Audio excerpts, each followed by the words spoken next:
పవన్ కళ్యాణ్ మీద సడన్గా తెలంగాణ కాంగ్రెస్ నాయకులు విరుచుకుపడడం స్టార్ట్ అయింది. యాక్చువల్గా పవన్ కళ్యాణ్ నవంబర్ 26వ తేదీ అక్కడ రాజోలు నియోజకవర్గంలో పర్యటించాడు. అక్కడ కొబ్బరి చెట్లు కూలిపోయినాయి, నాశనం అయిపోయినాయి. దాని మీద ఆయన మాట్లాడుతూ ఇది యాక్చువల్గా దిష్టి తగిలినట్టుగా ఉంది. తెలంగాణ వాళ్ళు చాలామంది అక్కడ నాయకులు కూడా నాతో అనేవాళ్ళు, మీది కొబ్బరి చెట్లు మీ ప్రాంతంలో చాలా గ్రీన్గా ఉంటాయని చెప్పేవాళ్ళు. అట్లాగే తెలంగాణ విడిపోవడానికి కూడా ఈ గోదావరి జిల్లాల్లో పచ్చదనం కూడా కారణము, ఆ దిష్టే తగిలినట్టుంది అనేది ఆయన మీడియాతో మాట్లాడాడు. ఆయన ఏమన్నా సరదాగా ఎవరు ఇక్కడ అంటున్నారని కానీ లేకపోతే ఆయన జోక్గా కానీ కాకుండా సీరియస్గానే అన్నట్టుగానే ఆయన హావభావాలు కానీ అన్నీ ఉన్నాయి. పవన్ కళ్యాణ్ లాంటి రాజకీయ నాయకుడు, ఆయన ఏమి కొత్తగా ఇప్పుడు రాజకీయాల్లోకి రాలేదు. ఆయన చాలా సీజన్డ్ పొలిటీషియన్ అనే చెప్పుకోవచ్చు. స్పీచ్లు కూడా కొన్ని వందల వేల స్పీచ్లు ఆయన ఇచ్చుంటాడు. సో ఆయన ఎక్కడైనా ఒకటి మాట్లాడాలంటే ముందుగా ప్రిపేర్ అయ్యి దీని కాన్సిక్వెన్సెస్ ఏంటి తెలుసుకొని మాట్లాడే వ్యక్తి తప్ప ఏదో నోటుకొచ్చింది మాట్లాడే వ్యక్తి కూడా కాదు. సో అలాంటి వ్యక్తి ఎందుకు ఇది మాట్లాడాడు అంటే ఆయన ఏమో ఉద్దేశం ఆయనకు తెలీదా, నేను ఇలా మాట్లాడితే తెలంగాణ వాళ్ళు దీన్ని ఖండిస్తారు, వాళ్ళు హర్ట్ అవుతారని తెలియనంత అమాయకుడా ఆయన ఏమన్నా కాదు. అంటే ఆయనకి ఏదో అజెండా ఉంది క్లియర్గా. అంటే తెలంగాణ వాళ్ళు నన్ను విమర్శించాలి, లేదా నేను జనంలోకి మర్చిపోతారేమో అనేది ఏదైనా ఉందా ఆయనకి తెలియకుండా అయితే మాట్లాడే. వాళ్ళు సపోర్ట్ చేసేవాళ్ళు ఇప్పుడు ఏమంటున్నారంటే క్యాజువల్గా మనం అందరం అంటాం కదా, ఇరుగు దృష్టి పొరుగు దృష్టి అని, అలాగే అన్నాడని. అలాగే అన్నట్టుగా అయితే అక్కడేమీ లేదు.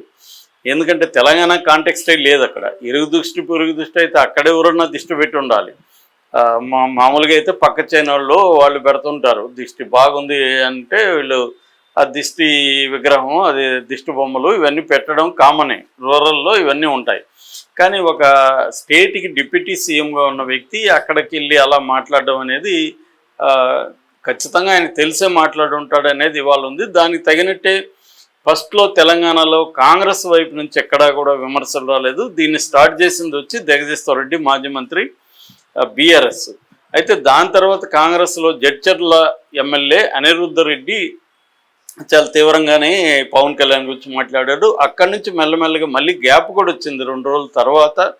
నిన్న కాంగ్రెస్ నుంచి 3 మంత్రులు, కోమటిరెడ్డి వెంకటరెడ్డి, తర్వాత పొన్నం ప్రభాకరు, వాకిటి శ్రీహరి, వీళ్ళు 3 మంత్రులు, ఒక ఎంపీ చామల కిరణ్ కుమార్ రెడ్డి, ఎమ్మెల్సీలు బల్మూరి వెంకటు, అద్దంకి దయాకరు, ఇలాగా మొత్తం కాంగ్రెస్ వాళ్ళు ఒక్క మూకుమ్మడిగా పవన్ కళ్యాణ్ మీద దాడి చేయడం అనేది మనం చూస్తున్నాం.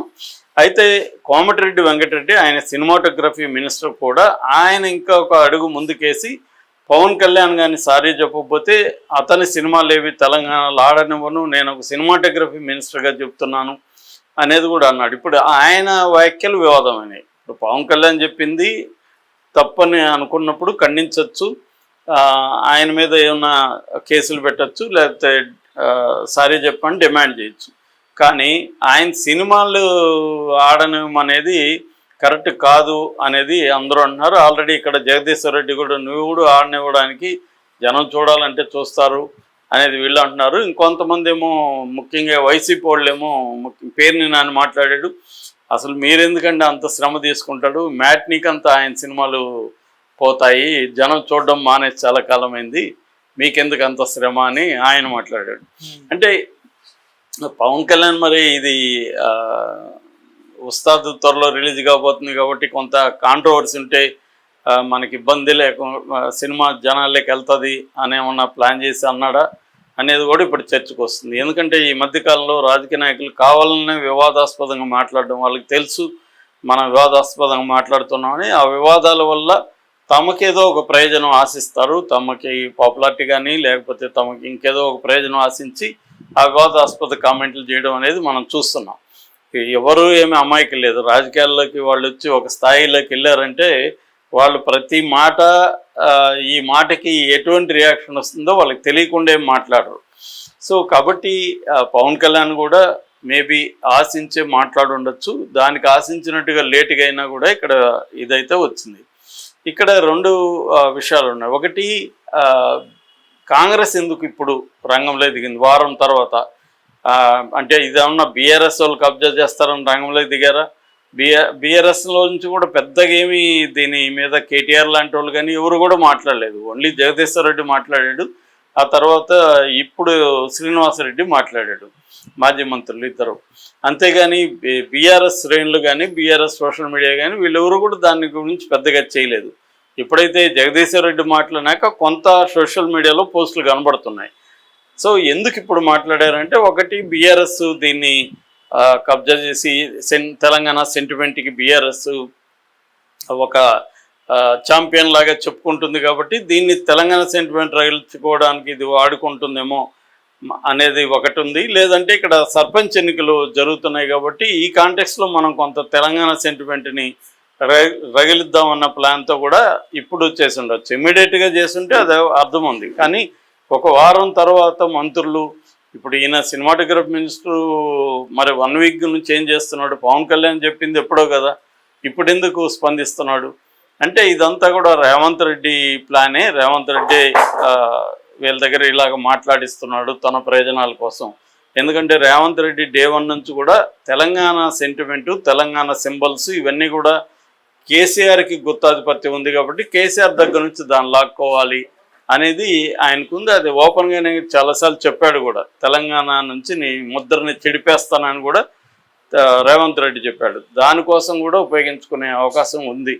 ఎందుకంటే అక్కడ తెలుగుదేశంతో పెట్టుకుంటే రేవంత్ రెడ్డికి ఇబ్బంది, కానీ పవన్ కళ్యాణ్తో పెట్టుకుంటే పెద్దగా ఇబ్బంది కూడా ఏమీ లేదు. ఎందుకంటే తెలుగుదేశం వాళ్ళు ఎవరు కూడా ఇప్పుడు పవన్ కళ్యాణ్కి సపోర్ట్గా పవన్ కళ్యాణ్ చేసిన వ్యాఖ్యల్లో తప్పే ఉందని ఎవరు కూడా మాట్లాడట్లేదు. పవన్ కళ్యాణ్ మాత్రమే స్పందించాలి. కానీ పవన్ కూడా స్పందించట్లేదు. కానీ విచిత్రంగా జనసేన లెటర్ హెడ్లో కింద సంతకం ఏమీ లేకుండా ఒక 2 వాక్యాల ఖండన వచ్చింది. అదేంటంటే దీన్ని మాటల్ని వక్రీకరిస్తున్నారు, ఆయన చెప్పిన వ్యాఖ్యల్ని వక్రీకరించి మాట్లాడడం కరెక్ట్ కాదు, తెలంగాణ ఆంధ్ర మధ్య సహృదయమైన వాతావరణాన్ని వీళ్ళు భగ్నం చేసేదానికి ట్రై చేస్తున్నారు అన్నట్టుగా వచ్చింది. అంతేగాని అది ఎవరిచ్చారు? పార్టీ అంటే పార్టీ తరఫున అధ్యక్షుడా లేకపోతే అధికార ప్రతినిధి ఏదో ఒకటి ఉండాలి. పేరు లేదు, సంతకం లేదు. అదొక విచిత్రమైన విషయంగా చెప్పుకోవచ్చు. దీంతో కొంత జనసేన స్థానిక నాయకులు వాళ్ళు వీళ్ళు రంగంలో దిగి వాళ్ళు వీడియోలు చేయడం, వాళ్ళు పోస్టులు పెట్టడం చేస్తున్నారు. ఏదేమైనా సర్వత్రా మాత్రం పవన్ కళ్యాణ్కి వ్యతిరేకత వచ్చింది. ఎందుకంటే ఆ కొబ్బరి చెట్లు అలా కావడానికి క్లియర్గా రీజన్ ఉంది. అది ఆ రీజన్ కూడా నేను మొన్న ఒక వీడియోలో చెప్పాను. అది బేసిక్గా ఏంటంటే అక్కడ 13-12 గ్రామాల్లో దాదాపు 2000 ఎకరాల్లో 2 లక్షల చెట్లు కూలిపోయినాయని మొత్తం. దానికి కారణం ఏంటంటే అక్కడ రక్తతుల్య నది అంటారు, దాన్నే శంకరగుప్తం డ్రైన్ అంటారు. ఆ డ్రైన్ సముద్రంలోకి వెళ్తుంది. 22.5 కిలోమీటర్ల పొడవు ఉంటుంది. ఇది వెళ్ళినప్పుడు కొంత ఒక 5 కిలోమీటర్ల దూరమేమో ఒక 5 అడుగులు ఉంటే 15 అడుగులు ఉంటే మిగతా అంతా 5 అడుగులు ఉంది. కాబట్టి ఆటుపోట్లు సముద్రం వచ్చినప్పుడు పోటు అంటారు. పోటు వచ్చినప్పుడు సముద్రంలోంచి నీళ్లు దీనికి వస్తాయి, ఉప్పు నీళ్లు. ఆ ఉప్పు నీళ్లు కాలువ గుండా వచ్చి వీటికంతా ఈ కొబ్బరి చెట్ల తోటల్లోకి ఎంటర్ అవుతుంది. దానివల్ల ఉప్పు నీరు నిల్వ ఉండడం వల్ల అది నాశనమైనవి. కొబ్బరి చెట్లే కాదు, మిగతా వరి ఇట్లాంటివి కూడా నాశనమైంది. దీనివల్ల దాదాపు